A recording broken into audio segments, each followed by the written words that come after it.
तो जो हमने चैप्टर पढ़ा उसके ऊपर उसके रिगार्डिंग कुछ क्वेश्चंस को देख लेते हैं।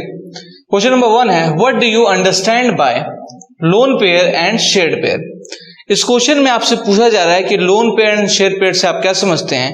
लोन पेयर का मतलब ये होता है कि जो इलेक्ट्रॉन्स आपके बॉन्ड फॉर्मेशन में नहीं जाते हैं, आपके एटम के अंदर रह जाते हैं, उनको हम लोन पेयर के नाम से जानते हैं। एंड शेयर्ड पेयर वो होते हैं जो बॉन्ड फॉर्मेशन में इन्वॉल्व होते हैं। तो इसका जो है आंसर आप लिख सकते हैं। सबसे पहले लिखते हैं हम शेयर्ड पेयर की बात कर देंगे, तो शेयर्ड पेयर का आंसर हो जाएगा, शेयर्ड पेयर में आप लिख सकते हैं कि the electrons which are involve in bond formation, which are involve in bond formation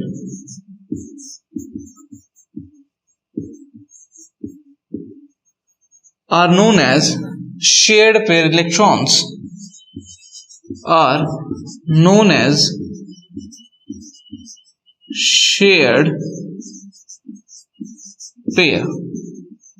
shared pair electrons देते हैं या फिर शेयर्ड पेयर भी लिख सकते हैं। लोन पेयर की बात करें तो लोन पेयर की डेफिनेशन में क्या हो जाएगा, the electrons which are not involved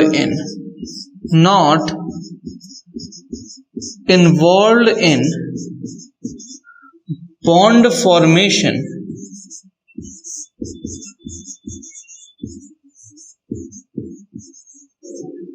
which are not involved in bond formation are known as lone pair।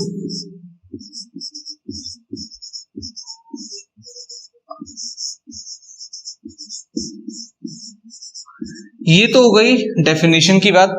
इस डेफिनेशन के अलावा के एग्जाम्पल भी आप इंक्लूड कर सकते हैं। एग्जाम्पल आप इंक्लूड कर सकते हैं नाइट्रोजन के मॉलिक्यूल का, N2 मॉलिक्यूल का।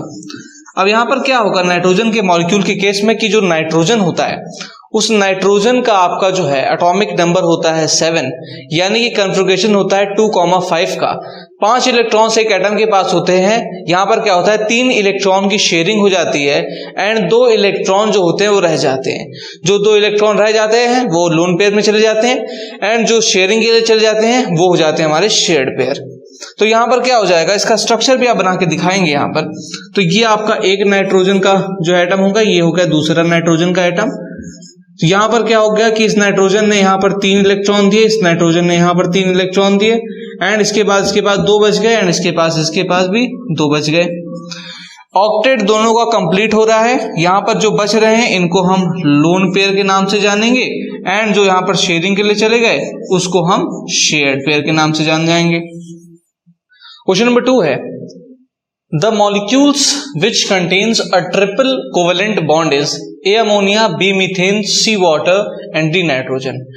इस क्वेश्चन में आपको बताना है कि कौन सा ऐसा मॉलिक्यूल है जिसके पास ट्रिपल कोवेलेंट बॉन्ड है, यानी कि 3 कोवेलेंट बॉन्ड का फॉर्मेशन वो कर रहा है एक ही एटम के साथ। यहां पर पूछा जा रहा है स्पेसिफिकली ट्रिपल कोवेलेंट बॉन्ड मतलब एक एटम के साथ आपका 3 बॉन्ड का फॉर्मेशन कर रहा है। 4 ऑप्शन है, एक एक करके चारों के स्ट्रक्चर्स के ऊपर बात करेंगे। सबसे पहले बात करते हैं अमोनिया के ऊपर। तो अमोनिया का जो होता है बेसिकली आपका फॉर्मूला होता है NH3। यहाँ जो नाइट्रोजन होता है ये तीनों हाइड्रोजन के साथ एक कोवेलेंट बॉन्ड बनाता है।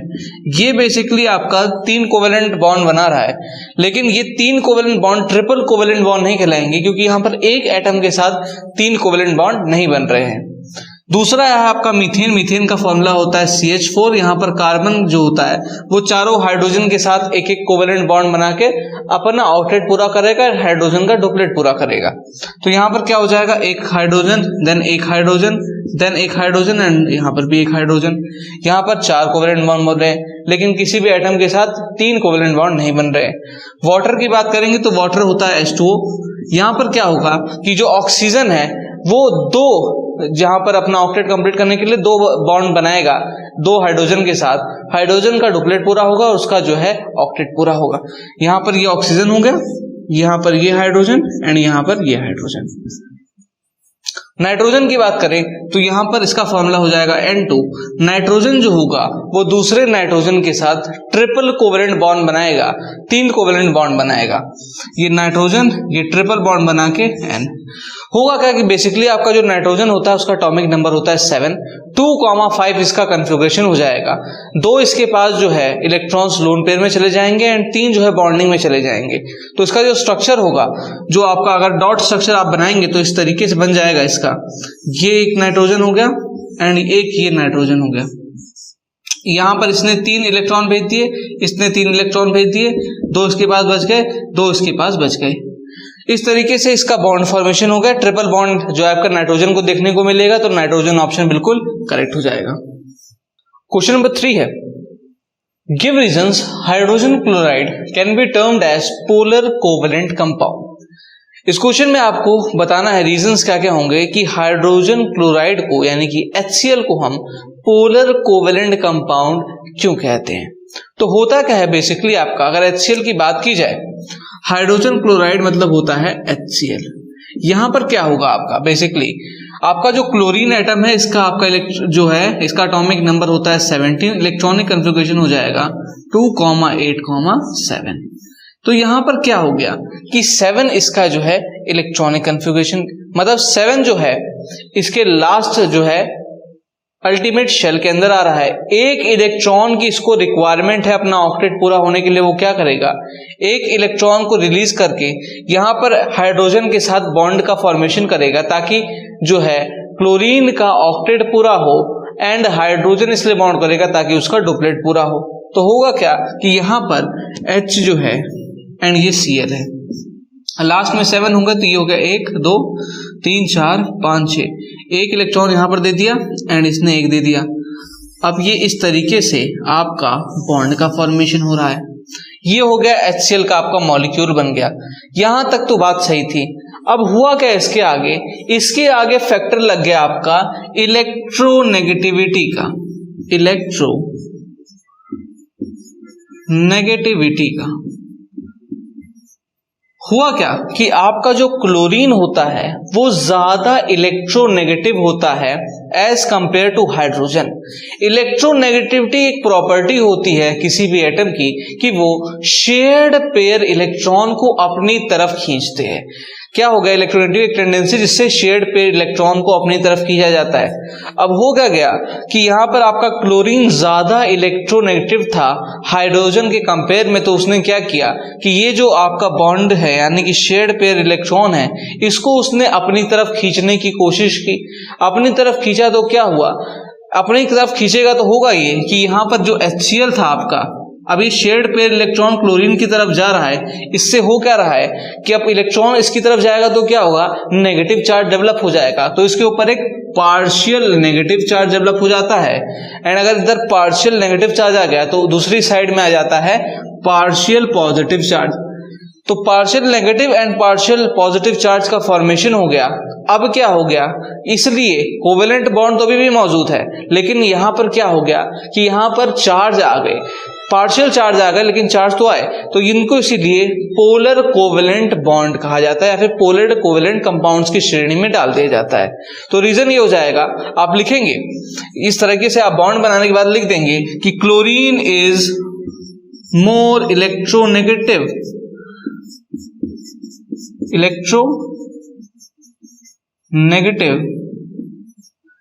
than hydrogen. That's why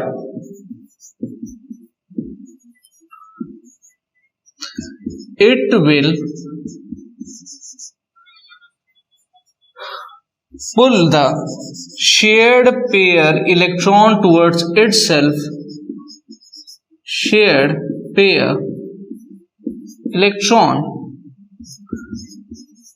towards itself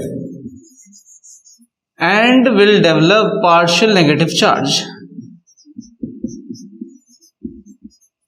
and will develop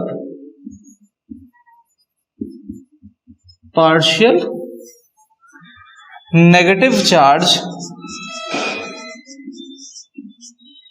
and partial positive charge on partial positive charge on hydrogen, and that's why we will call it polar covalent compound. अगला question है question number 4. When a metal atom becomes an ion, option A, it loses electron and is oxidized. Option B, it gains electron and is reduced. Option C, it gains electron and is oxidized. Option D, it loses electron and is reduced. इस question में आपसे पूछ रहा है कि अगर metal जो है वो आयन में कन्वर्ट हो जाए तो वो क्या होगा, उसमें लूज करेगा, गेन करेगा, ऑक्सीडाइज एंड रिड्यूस, इस तरह की ऑप्शंस आपको दे रखे हैं. तो होगा क्या, बेसिकली आपको जो मेटल होता है, मेटल की प्रॉपर्टी होती है इलेक्ट्रॉन्स को रिलीज करने की. क्यों रिलीज करता है मेटल इलेक्ट्रॉन्स? मेटल के पास आउटर मोस्ट शेल में 1 या 2 इलेक्ट्रॉन्स रहते हैं, वो उनको रिलीज करके अपना ऑक्टेट पूरा कर लेता है. ऑक्टेट पूरा करने के लिए वो क्या करेगा, अपने इलेक्ट्रॉन्स को रिलीज कर देता है. तो मेटल, मान लीजिए एग्जांपल के तौर पर समझते हैं, एक मेटल हमारे सामने M था. इस M ने क्या किया, इलेक्ट्रॉन को रिलीज किया, तो ये क्या हो गया, एक कैटायन में कन्वर्ट हो गया, यानी कि इसके ऊपर एक पॉजिटिव चार्ज आ गया. यानी कि पहले जो था एंड यहाँ पर अभी जो है इसके ऊपर पॉजिटिव चार्ज डेवलप हो गया. अब अगर ऑक्सीडेशन नेचर की बात की तो सबसे पहले क्या हो रहा है, यहाँ पर आपका जो इलेक्ट्रॉन है वो लूज किया जा रहा है, इलेक्ट्रॉन को वो लूज कर गया, यानी कि यहाँ पर ये इसकी पहली प्रॉपर्टी होगी.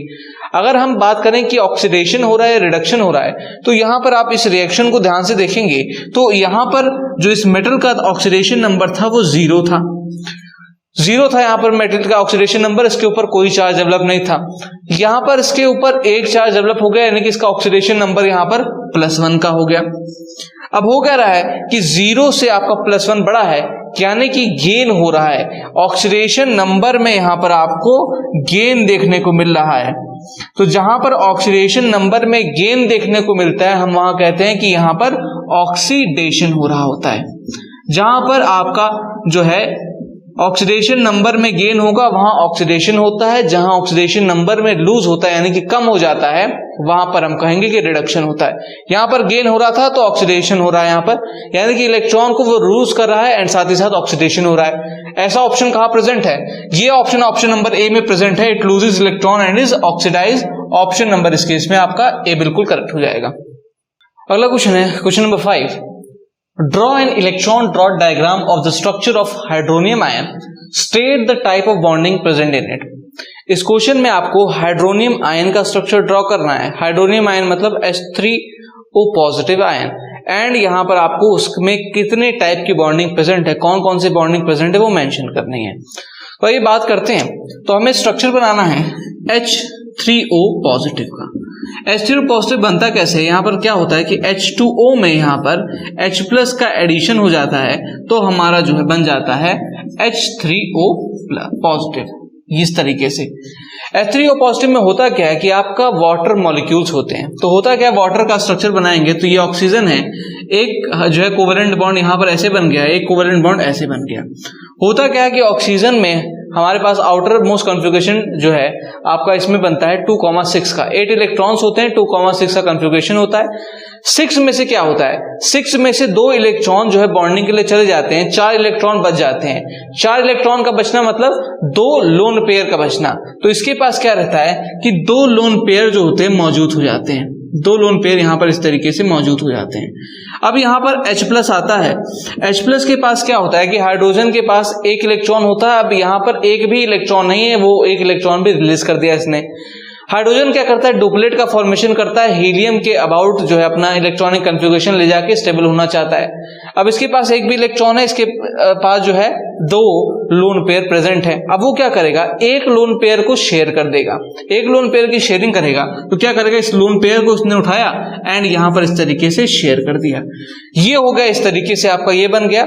इस H+ के पास जो है चला गया, इस H+ के पास भी 2 इलेक्ट्रॉन्स हो गए एंड साथ ही साथ इन सब का तो पहले ही ऑक्टेट कंप्लीट था. अब यहां पर क्या होगा, इसको और प्रिसाइज वे में करेंगे तो ये इस तरीके से कुछ ऐसा बन जाएगा. ये इस टाइप से आपका हाइड्रोनियम का स्ट्रक्चर बन जाता है. यहां पर टाइप ऑफ बॉन्डिंग की बात की जाए तो टाइप ऑफ बॉन्डिंग कौन कौन से प्रेजेंट है, तो यहां पर ये ऑक्सीजन इसके साथ जो है कोऑर्डिनेट बॉन्ड का फॉर्मेशन कर रहा है. तो पहला आपकी टाइप ऑफ बॉन्डिंग में हो जाएगा कि यहां पर कोऑर्डिनेट बॉन्ड प्रेजेंट है. दूसरी अगर बात की जाए तो कौन सा बॉन्ड प्रेजेंट है, तो दूसरा बॉन्ड प्रेजेंट है यहां पर जो है कोवेलेंट बॉन्ड बना रहा है ऑक्सीजन 2 हाइड्रोजन के साथ, तो दूसरा आपका बॉन्ड प्रेजेंट है कोवेलेंट बॉन्ड, कोवेलेंट बॉन्ड। तो इस टाइप से ये हाइड्रोनियम का स्ट्रक्चर हो जाएगा, एक लोन पेयर ऑक्सीजन के पास बच जाएगा, एक की शेयरिंग होगी एंड इस तरीके से ही बन जाएगा।